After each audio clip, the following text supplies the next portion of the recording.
Ellen, Sila Lumen Aumentiel, uma estrela brilha sobre do nosso encontro, pessoal. Sejam bem-vindos a mais um vídeo aqui no canal, depois de algum tempinho. Um vídeo no qual eu queria explorar um pouco a história da ciência e a história do jornalismo. Por um lado que tem seu aspecto curioso, engraçado, mas também levanta uma série de questões interessantes. Eu acho que é a história da clonagem e das promessas mirabolantes sobre a clonagem humana. Então, entrem no túnel do tempo comigo, assim. Vamos voltar para o começo deste século, para os primeiros anos dos anos 2000, uma época em que ainda havia um peso muito grande da grande façanha da clonagem da Dolly, né, da ovelha Dolly, lá na Escócia, que foi no final dos anos 90, e que a partir daí começaram a acontecer muitas coisas curiosas e eticamente questionáveis nesse mundo. Mas antes da gente continuar, eu peço primeiro para quem não se inscreveu ainda, se inscreva no canal, para já ir deixando o seu joinha, que ajuda muito o canal a crescer. Eu sei que é sempre uma chatice essa mendicância de likes e de inscrições, mas é uma coisa que infelizmente é necessária. E também deixando aqui para vocês o Pix do canal, tá? Para quem quiser ajudar o canal financeiramente, além do like, com qualquer valor, fica aí o Pix para quem puder contribuir, porque afinal, como eu já disse nos vídeos anteriores, é muito difícil que isso aqui se pague como canal fora do meu trabalho jornalístico mais geral, mais tradicional, em meios como a Folha, que é onde eu colaboro mais regularmente. Mas enfim, vamos em frente então. O faroeste, o oeste selvagem, o bang bang da clonagem humana que existiu durante alguns anos, no começo dos anos 2000. É isso que nós vamos abordar agora.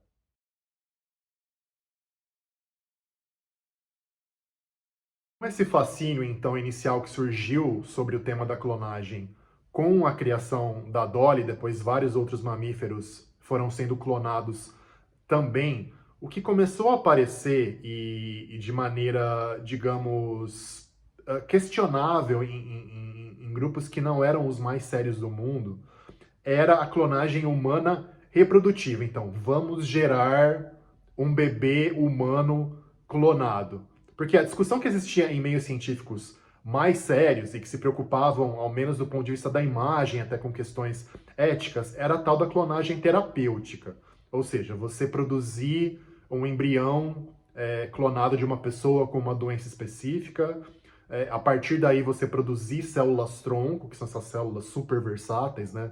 No caso, células tronco-embrionárias são as mais versáteis ou entre as mais versáteis que existem, produzir tecidos ou órgãos de maneira que não haveria rejeição para o transplante desses tecidos ou órgãos, e então ter essa abordagem terapêutica, que era uma coisa que foi muito discutida, depois isso mudou, a gente pode fazer até outro vídeo para explicar por que essa tecnologia mudou, que eu acho que é outra discussão muito interessante e para muita gente talvez não esteja tão clara. Mas em paralelo a isso, que era o lado sério da coisa, havia esse bang bang, esses figuras meio esquisitas ou meio discutíveis, entrando no debate da clonagem reprodutiva. E eu acho que foi uma coisa muito complicada para o jornalismo na época, e eu acho que é um meia-culpa que a gente merece fazer pensando no sentido do que a gente aprendeu sobre o tema desde então, que era difícil ignorar essas figuras. Era difícil jogar esses caras fora, pelo aspecto mesmo midiático que toda a discussão tinha, né? Virou até novela da Globo, o pessoal lembra de O Clone, talvez alguns idosos por aí pelo menos lembrem de O Clone, do sucesso que O Clone fez, e tal como novela da Globo. E havia realmente essas figuras. Então, eu vou destacar aqui três figuras, da mais exótica para menos exótica, mas todo mundo era mais ou menos questionável, que fez esse barulhão midiático dizendo, não, vamos clonar um ser humano. E depois do vídeo, então fiquem ligados, continuem aqui no vídeo, eu vou contar por que tudo isso no fundo era muito absurdo, e a gente sabia na época, mais ou menos, né, que isso incluía um teor de absurdo muito grande. A gente tentava pontuar isso no jornalismo que a gente fazia na época, né, e ainda assim acabava dando atenção para esses caras. Então, a primeira figura é o Rael, ou Claude Frohillon, né, que é o nome de nascimento dele, que é justamente o fundador dos Raelianos, que é uma seita extremamente esquisita. Tem agora até uma série de Netflix sobre eles, para quem quiser dar uma olhada. Comecei a assistir, não fui muito em frente, mas pareceu bem pesquisada, que é uma seita que basicamente abraçou a ideia lá do Eric, desde Eric von Däniken e outros autores, dos deuses astronautas. Então, de dizer que os seres humanos seriam resultado de experimentos de extraterrestres no DNA de ancestrais humanos lá do passado, enfim. Esses extraterrestres seriam os Elohim, que é justamente uma das palavras hebraicas para Deus, né? Que gramaticalmente é um plural, enfim, tem outro vídeo aqui sobre isso, mas é uma das palavras hebraicas para Deus, para dizer que os Elohim seriam, então, na verdade, essas figuras ETs superpoderosos que vieram para a Terra e criaram a humanidade.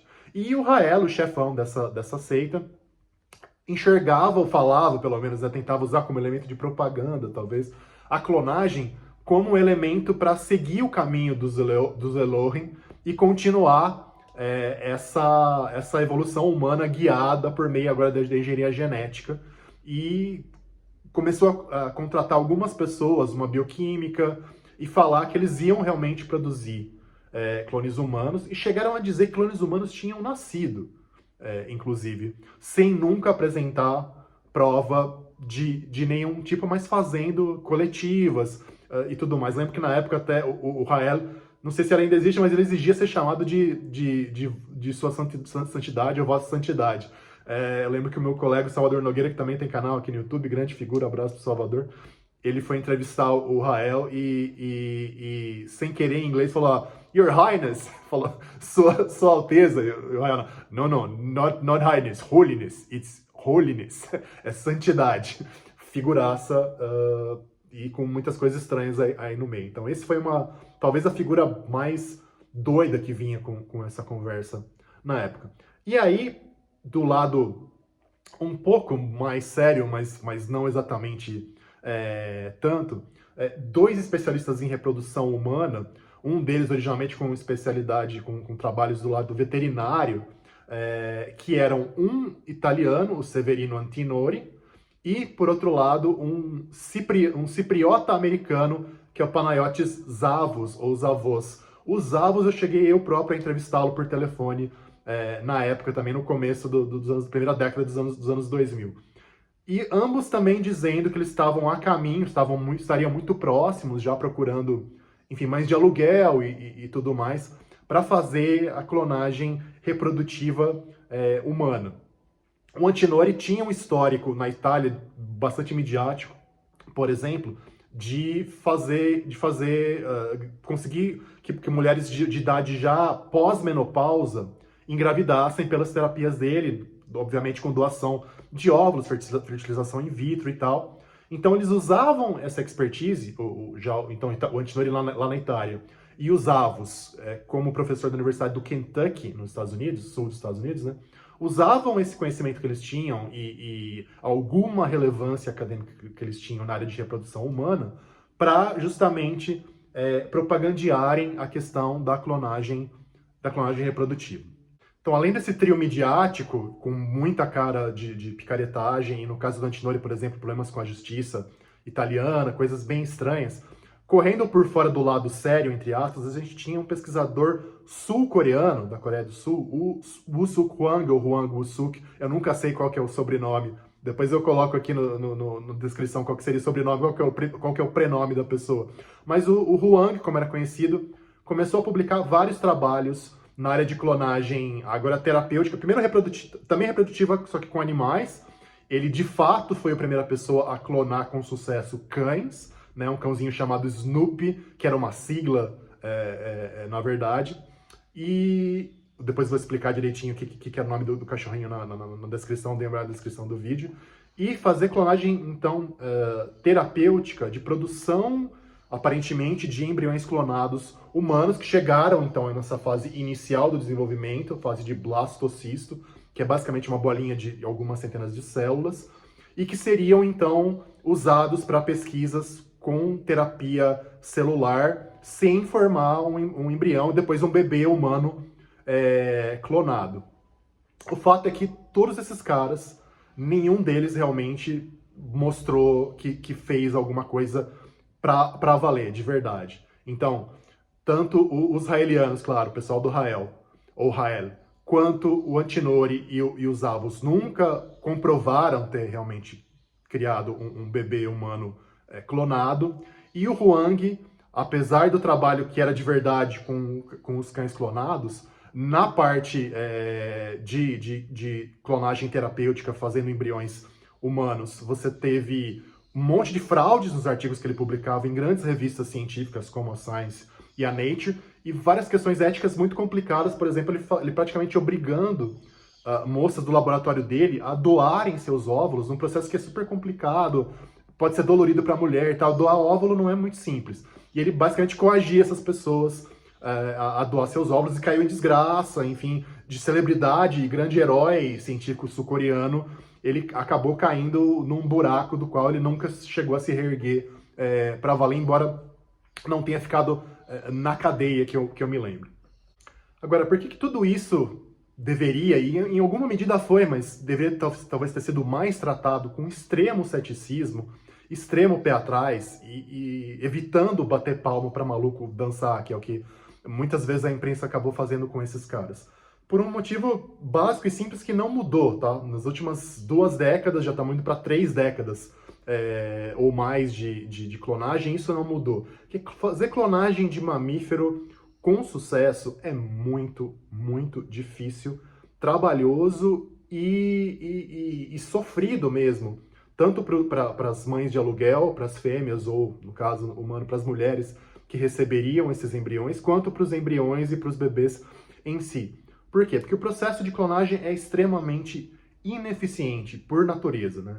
Você precisa, na verdade, contrabalançar ou dar um contorno, dar um jeito de pular por cima de controles da célula adulta, né, do núcleo celular, do material genético do núcleo de células adultas, que impedem que elas se reprogramem para voltar para esse estado embrionário e então começar a se transformar num novo indivíduo, né? Tudo isso tem controles muito sérios. Os principais deles são conhecidos como imprinting, que são marcações epigenéticas, ou seja, não é mudança no DNA, mas é mudança na maneira como o DNA é controlada, a sua leitura, né, a sua atividade ou desativação.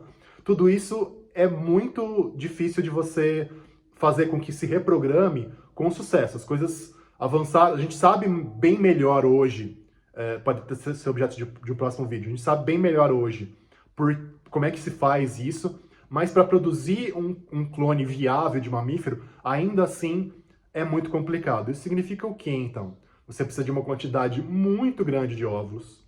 E em espécies pequenas, tal, é mais fácil de obter, mas em ser humano é muito complicado porque a nossa espécie produz poucos óvulos, né?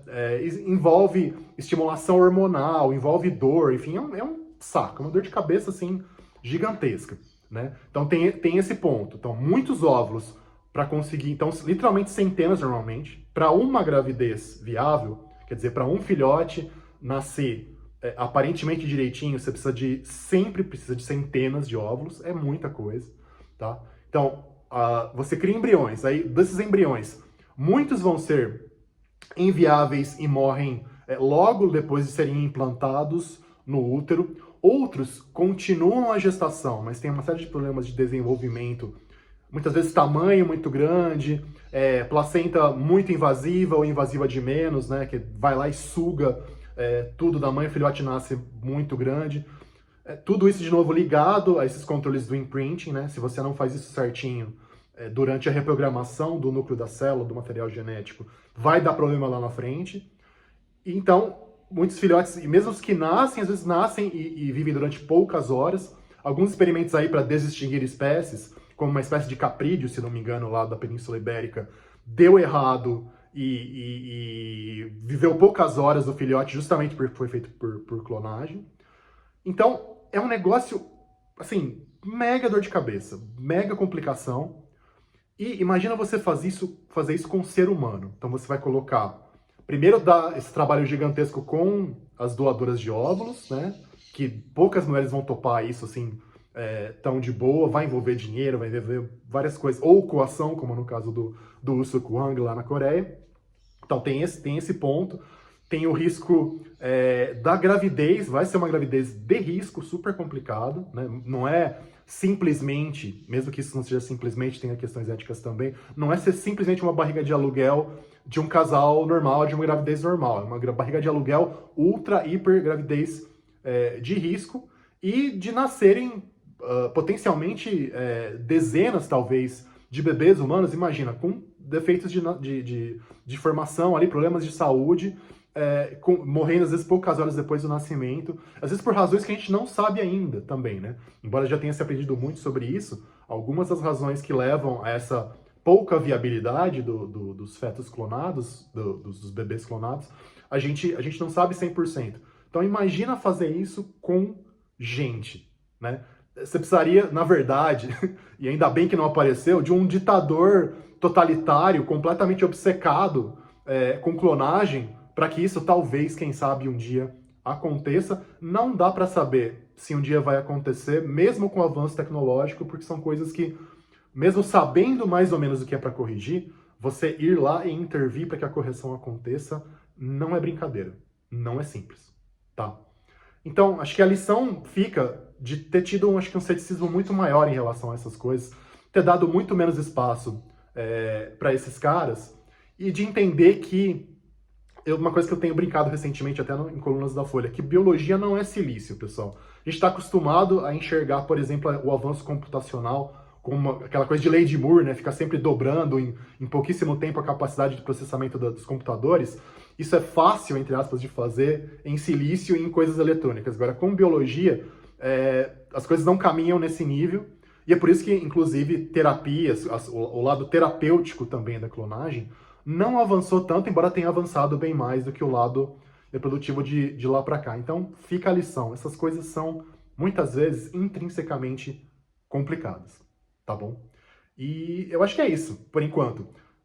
Deixem aí se vocês gostaram, se vocês querem saber mais coisas de clonagem e de assuntos correlatos. Eu pensei em falar também da suposta clonagem de mamute. Eu sei que isso aí já bombou e já passou um pouco, mas sei lá, talvez um tema que continue interessante, que seja bem atemporal, que eu possa colocar aqui no canal. E temas não relacionados à clonagem, ou mesmo à biologia. Os outros temas que eu costumava cobrir aqui no canal, por favor, deixem nos comentários se vocês querem que eu volte com os vídeos bíblicos. Eu queria começar a fazer os vídeos que eu fiz uma vez só, na verdade. Tem que pegar um outro formato, mas os vídeos sobre música clássica, que é uma coisa que eu gosto bastante, acho que tem pouco conteúdo no Brasil. Vídeos sobre Tolkien, não sei se vocês têm reparado, mas eu tenho postado no TikTok e também aqui os videozinhos curtinhos, os shorts, com pequenas pílulas de línguas élficas e de curiosidades sobre Tolkien. Dêem uma olhadinha, curtam, também compartilhem, comentem. Enfim, agradeço muito por essa força aí. E é isso por enquanto, pessoal. Obrigado pela atenção, grande abraço, como dizem os elfos, Namarie. Adeus.